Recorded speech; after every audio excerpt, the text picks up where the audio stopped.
அல்ஹம்துலில்லாஹி ரப்பில் ஆலமீன். அனைவருக்கும் அஸ்ஸலாமு அலைக்கும் வரஹ்மத்துல்லாஹி வபரகாத்துஹு. நான் இன்னைக்கு உள்ளே வரும்போதே நம்ம ரஃபீக் அண்ணன்ட்ட கேட்டேன், என்ன பேசுறதுன்னு சொல்லி கேட்டேன். அவர் என்ன தலைப்பில் உங்கள்கிட்ட பேச சொன்னாரோ அதை ஹஜரத் சொன்ன மாதிரி பேசி முடிக்க ட்ரை பண்ணுறேன். அது அத்தாசு சொன்னது, இது நம்ம ரஃபீக் அண்ணன் சொன்னது மட்டுமல்ல, அல்லாவும் திருக்குறானில் சொல்கிறான் எதை பேசணும்னு சொல்லி.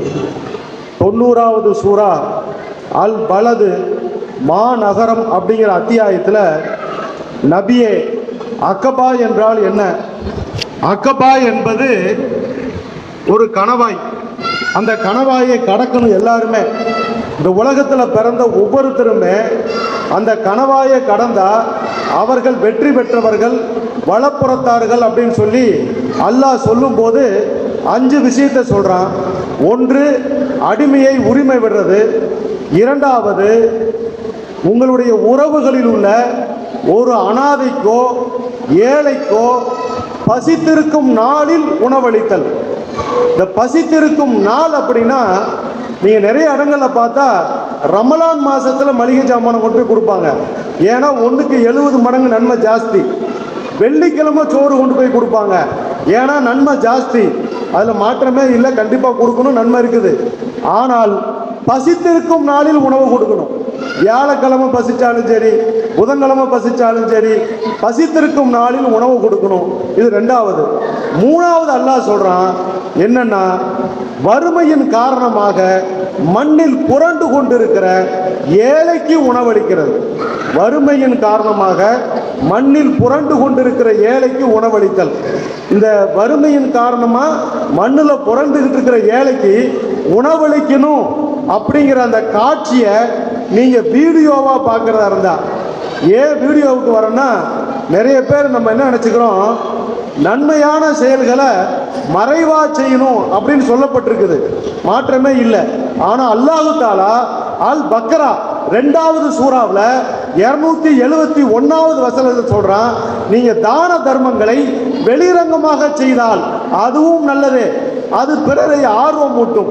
அதே நீங்கள் மறைமுகமாக ஏழைகளுக்கு கிடைக்கும்படி செய்தால் அது இன்னும் நல்லது, அது உங்கள் பாவத்தை மன்னிக்க காரணமாகும். ஆனால் இன்னைக்கு என்ன நிலைமை அப்படின்னா, முஸ்லீம்கள் செய்யக்கூடிய நல்ல காரியங்கள்லாம் ரகசியமாக வைக்கப்படுகிறது. ஆனால் முஸ்லீம் பெயர்களில் நடைபெறக்கூடிய குற்றங்கள் மட்டும் பேப்பரில் மீடியாவில் போட்டு கிளின்னு கிழிக்கப்படுகிறது. ஆகவே இப்போ முஸ்லீம்கள் சமயோஜிதமாக என்ன செய்யணும் அப்படின்னு சொன்னா, எந்த நல்ல காரியத்தை செஞ்சாலும் நமக்கு இதுவும் தான் அடையாளம், இதுல நல்ல காரியத்தை செய்யணும், அதை கண்டிப்பாக அனைத்து மக்களுக்கு காட்டணும். வெள்ள நிவாரணத்தில் முஸ்லிம்கள் ஈடுபட்டதுடைய வெளிச்சம்தான் பல பேருடைய உள்ளத்துக்கு நிவாரணம் கிடைச்சது. அந்த வகையில் கண்ணியத்துக்குரியவர்களே, அல்லாஹ் தஆலா 5 விஷயங்களை சொல்றான். 1, அடிமையை உரிமை விடுறது. 2வது, உறவுகளில் உள்ள அனாதைக்கோ ஏழைக்கோ பசித்திருக்கும் போது உணவு கொடுக்கிறது. 3வது, வறுமையின் காரணமாக மண்ணில் புரண்டு கொண்டிருக்கிற ஏழைகளுக்கு உணவளித்தல். எதுக்காக சொல்ல வந்தேன்னா, அந்த வீடியோவை பாருங்கன்னு சொல்றதுக்காக வந்தேன். நம்ம மௌலானா கூடலூர் நேமத் மௌலானா அவங்க மர்ஹூம் அத்தாஸை பற்றி ரொம்ப நேரம் பேசினாங்க. பயானே அதான். அவர் மட்டுமல்ல, நீங்க எல்லாரும் உங்களை கூப்பிட்டாலும் அத்தாஸை பற்றி பேசுறதுக்கு ஆயிரம் விஷயங்கள் இங்கே இருக்குது, புத்தகமாகவே போடுறதுக்கு நமக்கு வாய்ப்பு இருக்குது. ஆனால் நாளைக்கு நம்ம பேரம் பேத்தியோ அல்லது அடுத்த ஒரு 50 வருஷம் கழிச்சு அத்தாஸ்னா யார் அப்படின்னா, MSK மஸ்ஜித் சேவை குழுவில் போய் ஒரு வீடியோ ஒன்று வேண்டாம் எனக்கு போட்டு விடுறேன், அதை போய் பாருங்க. அத்தாஸுடைய 1000 சேவைகள் இருக்கலாம், ஆனால் அந்த ஒரு சேவை அழகாக பதிவு செய்யப்பட்டிருக்கிறது. இந்த ஆயத்துக்கு சொந்தமான சேவை. ஒரு பூட்டி கிடக்கிற 10 நாளாக பூட்டி கிடந்த ஒரு வீட்டுக்குள் முஸ்லீம் மூதாட்டி அல்ல, முஸ்லீம் அல்லாத ஒரு மூதாட்டியின் கதவை திறந்து கொண்டு உள்ளே போய் அவர் அந்த காஃபியும் டீயும் கொடுக்குவார். அந்த அம்மா கேட்கும், அத்தாசு என்னடா எப்போ பார்த்தாலும் காஃபி, பிரியாணி கொண்டுட்டு வாடா, கீரனூர் பிரியாணிக்கு. சவர்களே, அந்த அளவுக்கு அந்த சேவைகள் பதிவு செய்யப்படணும். முஸ்லிம்களுடைய சேவைகள் ஆவணப்படுத்தப்படணும். ஜீவ சாந்தி என்ற ஒரு அறக்கட்டளை இந்த நூற்றாண்டில் கோயம்புத்தூரில் இருந்தது. ஒரு மையத்தை கூட, முஸ்லிம் மையத்தில் எந்த ஒரு மரணமும் அனாதியாக சாகாமல் பாதுகாத்து கொண்டார்கள் என்பது வரலாற்றில் இடம்பெற வேண்டும் என்றால் இந்த முஸ்லிம்கள் ஆவணப்படுத்த வேண்டும். பெருமானார் ஸல்லல்லாஹு அலைஹி வஸல்லம் தாடியில 17 முடி இருந்துச்சுன்னு சஹாபாக்கள் எழுதி வச்சாங்க. இன்னைக்கு நம்முடைய வரலாறு, நம்ம கீரனூர்ல யாரெல்லாம் வாழ்ந்தாங்க, என்னென்ன சேவைகள்லாம் செஞ்சாங்க, வரலாறு இல்லை. ஏன் இல்லை? எழுதி வச்சா திட்டான் 4 பேர். ஏடா பப்ளிசிட்டியாங்கிறான், ஏடா விளம்பரப்படுத்துறியாங்கிறான். அதனால எவனும் பயந்துக்கிட்டு எழுதாம விட்டுட்டாங்க. ஆனா இன்னைக்கு வீடியோ வந்துருச்சு, மைக் வந்துருச்சு, பேனா இருக்குது. எதுவுமே இல்லாத நபி ஸல்லல்லாஹு அலைஹி வஸல்லம் சஹாபாக்களும் குர்ஆனையும் ஹதீஸ்களையும் ஆவணப்படுத்தி வைத்தார்கள். ஆகவே நம்முடைய சேவைகளை ஆவணப்படுத்த வேண்டியது அவசியம். கீரனூர் மக்கள் எப்படியெல்லாம் வாழ்ந்திருப்பார்கள் அப்படின்னு பார்க்கணும்னா அந்த மஸ்ஜிதை பார்த்தா தெரியும். அந்த மஸ்ஜித் இன்னைக்கு இத்தனை விஞ்ஞானம் வளர்ந்துருச்சே, இதோ அந்த மாதிரி ஒரு பள்ளிவாசலை கடை சொல்லுங்க பார்க்கலாம். அப்ப நம்முடைய முன்னோர்கள் எப்படி வாழ்ந்திருந்தால் அப்படிப்பட்ட ஒரு அற்புதமான மசூதியை கட்டியிருப்பாங்க. இப்ப நான் சொன்னது 5 விஷயத்துல 3 தான் சொன்னேன். 4வது விஷயம் என்ன தெரியுமா? 4வது 5வது அல்லாஹ் வாயை திறந்து பேசினா 2 பேசுவார்கள் சொர்க்கவாசிகள். வாயை திறந்து பேசினா 2 விஷயத்தை பேசுவார்கள். ஒன்று, அவர்கள் இரக்கத்தை பற்றி பேசுவார்கள், கருணையை பற்றி பேசுவார்கள். 2வது, பொறுமையை பற்றி பேசுவார்கள், சப்ரை பற்றி பேசுவார்கள். சிந்தித்து பாருங்கள். எல்லோரும் இறக்கப்படுங்கள் இறக்கப்படுங்கள் இறக்கப்படுங்கள் என்று பேசி இருந்தால் இந்த உலகம் அமைதியாயிருக்கும்.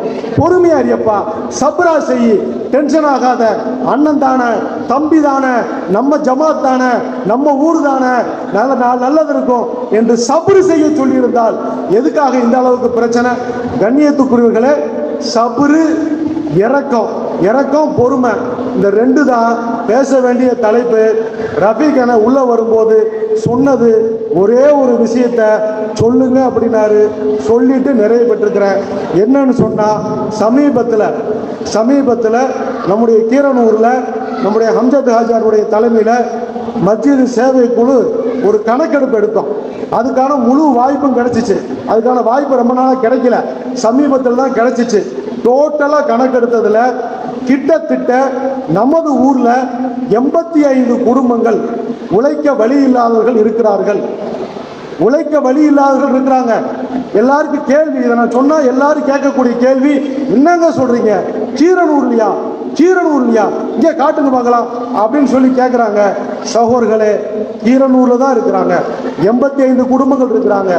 ஏன் அப்படி ஆனாங்க, ஏன் கஷ்டத்துக்கு வந்தாங்க அப்படிங்கிறதுக்கு ஒரே ஒரு ஆயத்தை மட்டும் சொல்றேன். இங்க பாருங்க, ஏழைகள் அப்படின்னா 2 வகைப்படுவாங்க. ஒன்று கேட்டு வாங்கிடுவாங்க. அவன் கேட்கறது எப்படின்னு தெரியும், கேட்குற ஃபார்முலா தெரியும். யார்கிட்ட போனால் என்ன சொன்னால், பஷீர் ராஜாட்ட போய் என்ன சொன்னால் காசு கிடைக்கும், நாசர் ராஜாட்ட போய் என்ன சொன்னால் காசு கிடைக்கும், இதெல்லாம் அவனுக்கு தெரியும். ஆனால் இன்னொரு கூட்டம் ஒன்று இருக்கிறது. அந்த கூட்டத்தை பற்றி அல்லாஹு தாலா திருக்குர்ஆன்ல சொல்றான். 2வது சூரா 273வது வசனம், சில ஏழைகள்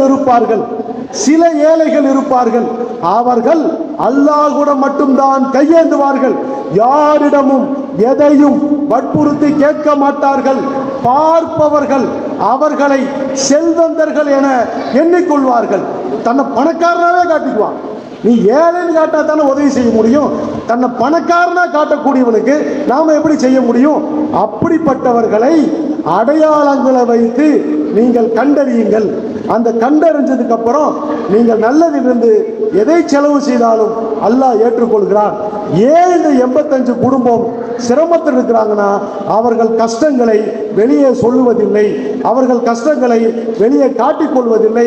ஒவ்வொரு குடும்பம் நீங்க 1 மணி நேரம் டைம் கொடுத்தா 85 குடும்பத்துடைய நிலைமையும் என்னால் இங்க மனப்பாடமா சொல்ல முடியும். உதவி செய்யறதா இருந்தா நேரம் அவங்க வீட்டை கொண்டு போய் காட்ட முடியும். இதுக்கு முழு சாட்சி ஹம்ஜத் ஹாஜியார். இந்த ஹம்ஜத் ஹாஜியார் யாருன்னா, ஒன்று சொல்லிடுறேன். இந்த வாட்ஸ்அப்பில் சமீபத்தில் படித்தேன், அது ஹம்ஜத் ஹாஜியார் தான் ஞாபகத்துக்கு வந்துச்சு. என்னன்னா, இந்த கிணத்துல தவளை இருக்கும். அந்த தவளை ஒன்று மேலே ஒன்று ஏறிச்சுன்னா எல்லா தவளையும் சேர்ந்து அந்த தவளையை வந்து டிஸ்கரேஜ் பண்ணி முடியாது நடக்காது அப்படின்னு சொன்னா கீழே விழுந்துரும். இது அல்லாஹ் தஆலா குர்ஆன்ல சொல்றான். வயலுள்ளி குள்ளி ஹுமஜத்தில் ஹுமஜா, குறை கூறி புறம்பேசி திரியும் ஒவ்வொரு மனிதனுக்கும் கேடுதான், ஒவ்வொருத்தனுக்கும் கேடுதான். எப்ப பார்த்தாலும் வாயை திறந்தா குறை குறை குறை, புறம் புறம் புறம், என்ன நல்லது நடக்கும்? எவன் செய்வான் சகோதரர்களே? ஆனால் ஒரு தவளை மட்டும் வேக வேக வேகமா மேலே ஏறி வந்துச்சான். என்னடான்னு பார்த்தா அந்த தவளைக்கு காது கேட்கலையா, அதனால தப்பிச்சிருச்சு, மேலே வந்துருச்சு. அது மாதிரி ஹம்ஜத் என்ற ஆஜியாருக்கு காதே கேட்காது. நீ என்ன சொன்னாலும் சரி, என்ன திட்டினாலும் சரி, அத்தாசுக்கு காதே கேட்காது. எனக்கு சுத்தமாகவே கேட்காது, கொஞ்சம் கூட கேட்காது. ஆனால் டெஸ்ட் பண்ணி பாருங்க. இப்போ இப்படி இருந்தால் தான் இந்த சேவை செய்ய முடியும். நல்ல நீங்கள் எல்லாரும் என்ன செய்யணும்னா, ஹாஜியாரை போன்றவங்களை நீங்கள் உற்சாகப்படுத்தணும், அவங்கள ஆர்வம் ஊட்டணும், அவங்களுக்கான உதவிகளை செய்யணும், என்கரேஜ் பண்ணணும். ஃபோட்டோ போடுறதும் வீடியோ போடுறதும் அல்லாஹ்வுடைய அனுமதியின் பேரில் தான் செய்யப்படுது. தர்மத்தை வெளியே செஞ்சாதான் சொன்னாதான் அது பிறரும் ஆர்வம் ஊட்டப்படும்.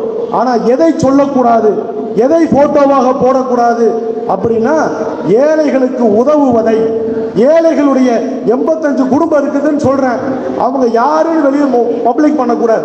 ஏன்னா அவர்கள் கண்ணியமாக வாழ்கிறார்கள், யாரிடமும் கையேந்த கூடாதுன்னு நினைக்கிறாங்க. அவங்கள கேவலப்படுத்தக்கூடாதே தவிர, கேவியை செய்கிறது, மஸ்ஜித் சேவை குழு செய்கிறது, பைத்துல் மால் செய்கிறது, ஜீவசாந்தி செய்கிறது என்பது உலகம் முழுவதும் பரப்பப்பட வேண்டும், பதிவு செய்யப்படும். அதனால உங்கள்கிட்டலாம் ஒன்னே ஒன்று கேட்டுக்கிறேன். அது என்னன்னா, இந்த 85 குடும்பங்களுக்கும் மாதம் 1200 ரூபா, 800 ரூபாய்க்கு மளிகை ஜாமானம், 100 ரூபாய்க்கு ஃப்ரூட்ஸு, 300 ரூபாய்க்கு ஒரு 300 கிராம் மட்டன், அவ்வளோதான் கொடுக்க முடியும். அதை வந்து கொடுக்கலான்னு சொல்லி நியத்து வச்சிருக்கிறோம். ஆனால் இந்த மாதிரி சபையில் பேசுறதுக்கு வாய்ப்போ சந்தர்ப்பமோ கீரனூர்காரங்கிட்ட பேசுறதுக்கான சந்தர்ப்பம் இல்லை. அதனால இது வந்து நம்ம ரஃபீக் அண்ணன் சொன்ன கோரிக்கை தான் உங்கள்கிட்ட கேட்குறேன். இந்த சபையில் யாராவது ஒரே ஒருத்தர், நான் என் ஊரில் ஒரு குடும்பத்துக்கு நான் ஏற்றுக்கிறேன்னு சொல்கிறவங்க மட்டும் கை தூக்க பார்க்கலாம். அல்ல அந்த சபையை கபூல் செய்வான், இன்ஷா அல்லாஹ் எல்லாத்தையும் கபூல் செய்வான். யாராவது ஒருத்தர் கை தூக்குங்க, ஒரே ஒரு குடும்பத்துக்கு நான் மாதம் 1200 ரூபா நான் கொடுத்துட்றேங்க, இன்ஷா அல்லாஹ் எல்லாருடைய துவா, குர்ஆன்ல உள்ள ஏகப்பட்ட ஆயத்து உங்களுக்காக சுப செய்தி தூக்குங்க பார்க்கலாம், இன்ஷா அல்லாஹ். பாருங்க, 1 2 3 4 5 6 7, பரவாயில்லையே 8, 85க்கு 8 போதும். வேற யாராவது பாருங்க, அந்த கை தூக்குனவங்க மட்டும் ஹம்ஜத் ஹாஜியாட்ட ப்ரோக்ராம் எல்லாம் முடிச்சதுக்கு அப்புறம் நீங்க போய் பேரையும் ஃபோன் நம்பரையும் கொடுங்க, இன்ஷா அல்லாஹ். அதே மாதிரி அல்லாஹ் தஆலா திருக்குர்ஆன்ல சொல்றது, இந்த சூரா நம்ம எல்லாருக்குமே ஒரு மனப்பாடமான சூறாங்க. சின்ன குழந்தைய கூட்ட கேட்டா கூட கூடும். என்ன சூறா தெரியுமா? போய் எடுத்து பாருங்க. 107வது சூரா அல் மாவூன், அற்ப பொருள். சூறாவுக்கு பேரே அற்ப பொருள். அரைதல்லதி யுகதிபு பித்தீன். நபியே, மறுமை நாளை பொய்யென நினைக்கிறான் அல்லவா, அவனுடைய லட்சணம் என்ன தெரியுமா? மறுமை நாள தன்னுடைய மனசுக்குள்ளார பொய்யன்னு நினைக்கிறானே, அவனுடைய லட்சணம் என்ன தெரியுமா? ஃபதாலிகல்லதி யதுல் யதீம். அவன்தான் அனாதைகளை விரட்டுவான், அனாதைகளை விரட்டுவான். அடுத்தது வலா யஹுல்லு, தூண்ட மாட்டான். அலா, எதன் மீது? தாமில் மிஸ்கீன், ஏழைகளுக்கு உணவு கொடு என்று கூட தூண்ட மாட்டான். அனாதையை விரட்டி விட்டுருவான், ஏழைகளுக்கு உணவு கொடுக்க மாட்டான், கொடுன்னு சொல்ல மாட்டான். கடைசி வசனம் வருது, அற்ப பொருள், உப்பு புளி மிளகா, இதை கூட பிறர் கொடுத்தாலும் அவன் தடுப்பான். சகோதரர்களே, இதோ நான் உங்களை பார்த்து தூண்டிட்டேன். 8 பேர் கொடுக்குறேன்ட்டாங்க. 8 பேர் கொடுத்தா 8 குடும்பத்துடைய வயிறு மாசம் மாசம் நிரம்பும். ஒரு மாசம் இல்ல, மாசம் மாசம் கொடுங்க. அல்லாஹ் 1 கொடுத்தால் 10 கொடுத்தே தீர்வான். 10 கொடுத்தே தீர்வான். ஒரு ஆள் குமார் அப்படின்னு சொல்லி திருப்பூர்ல, குமார் ஒரு பெரிய பிசினஸ் மேனு, அவர் எம்எஸ்கே பார்த்துட்டு, எப்போ அந்த மளிகை ஜாமானை கொடுக்குறீங்களே அது முஸ்லீம் மட்டும்தானா இல்லை எல்லாத்துக்கும் கொடுப்பீங்களா? நாங்கள் எல்லாருக்கும் தான் கொடுக்குறோம். அப்படியா? அப்படின்னா நான் ஒன்று செய்கிறேன், மாதம் மாதம் உங்களுக்கு 60 கிட்டுக்கு மாதம் மாதம் காசு தரேன்ட்டு. 60 கிட்டு என்ன ஆச்சு, சாரி 50 கிட்டு, 50 கிட்டு 60,000 ரூபா பணம் கொடுக்குறேன்ட்டார்.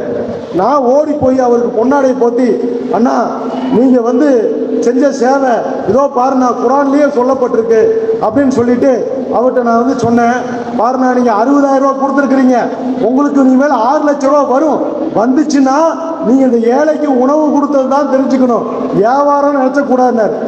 உடனே அவர் சொன்னார், பாய் பாய் பாய் அப்படிலாம் சொல்லாதீங்க பாய், ஏன்னா நான் வந்து சோத்துக்கு கஷ்டப்பட்டேன் பாய், நீங்கள் சொல்கிறீங்களே அந்த ஆப்பிள் பழம் அதை கூட நான் சாப்பிட முடியாமல் கஷ்டப்பட்டேன், இத்தனை சொத்தையும் அந்த ஆண்டவன் தான் பாய் கொடுத்தான், அதுலேருந்து தான் உங்களுக்கு நான் கொஞ்சம் கொடுக்குறேன், அதுக்கு நான் 10 கேட்டால் ரொம்ப அசிங்கம் பாய், அப்படிலாம் ஆண்டவன்கிட்ட கேட்கக்கூடாது பாய். நான் சொன்னேன், இப்படிலாம் சொன்னீங்கன்னா 10 வராது, ஆண்டவனுக்கு உங்களை ரொம்ப பிடிச்சி போய் 20 வரும்னு. சவர்களே, இந்த சபையில் சொல்கிறேன், இந்த சபையில் பேசி முடித்தேன், அப்படி வெளியே வந்து செருப்பை போட்டு காரில் ஏறும்போது அந்த குமார் அவர்கள் ஓடி வந்தார்கள், ஓடி வந்தார் திருன்னு. என்னன்னா சொன்னீங்கன்னா ஏன்னா அப்படின்னு, ஏங்க பல வருஷமா ஒரு கோடிக்கணக்கான ரூபாய் எனக்கு வராமல் இருந்துச்சுங்க, நீங்க செருப்பு போடுறதுக்குள்ளார எனக்கு வந்துருச்சுன்னு தகவல் வந்துருச்சுங்க அப்படின்னு. இதுக்கு ஏகப்பட்ட சாட்சி, அவரை வச்சுக்கிட்டே பேசின வீடியோ கூட இருக்குது, அவரை வச்சுக்கிட்டே பேசின வீடியோவும் இருக்குது.